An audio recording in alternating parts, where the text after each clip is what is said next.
মার্কিন president Donald ট্রাম্পের নতুন হুমকিতে আবারও তীব্র হয়েছে যুক্তরাষ্ট্র ইরান উত্তেজনা।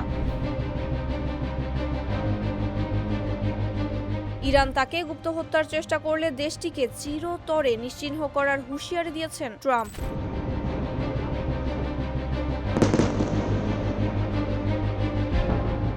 শনিবার ট্রুথ সোশ্যালে দেওয়া এক পোস্টে ট্রাম্প জানান, ইরানের দিকে তাক করে 1000 ক্ষেপণাস্ত্র প্রস্তুত রাখা হয়েছে। তার দাবি, তার বিরুদ্ধে গুপ্ত হত্যার চেষ্টা হলে এর পরপরই আরো জীবন অবাক না করলে কে করবে? 28% মিল্ক ফ্যাটের অবাক করার সাথে ফ্রেশ মিল্ক পাউডার। জীবন অবাক করুক প্রতিদিন। হাজার হাজার ক্ষেপণাস্ত্র নিক্ষেপ করা হবে। তিনি বলেন, এ বিষয়ে মার্কিন সামরিক বাহিনীকে ইতোমধ্যেই 1 বছরের জন্য নির্দেশ দেওয়া হয়েছে এবং প্রয়োজন হলে সেই সময়সীমা বাড়ানো হবে। ট্রাম্পের ভাষ্য, ইরানের সব এলাকা সম্পূর্ণ ধ্বংস করার সক্ষমতা, প্রস্তুতি ও ইচ্ছা যুক্তরাষ্ট্রের রয়েছে। অন্যদিকে ইরানের পার্লামেন্টের স্পিকার ও প্রধান আলোচক মোহাম্মদ বাঘের গালিবাফ স্পষ্ট জানিয়েছেন, তেহরান কখনোই যুক্তরাষ্ট্রের কাছে আত্মসমর্পণ করবে না। সমঝোতা ভেঙে গেলে আত্মরক্ষায় পূর্ণ প্রস্তুতি রয়েছে বলেও জানান তিনি। দুপক্ষের এমন কড়া অবস্থান মধ্যপ্রাচ্যের নিরাপত্তা পরিস্থিতি নিয়ে নতুন করে উদ্বেগ বাড়িয়েছে।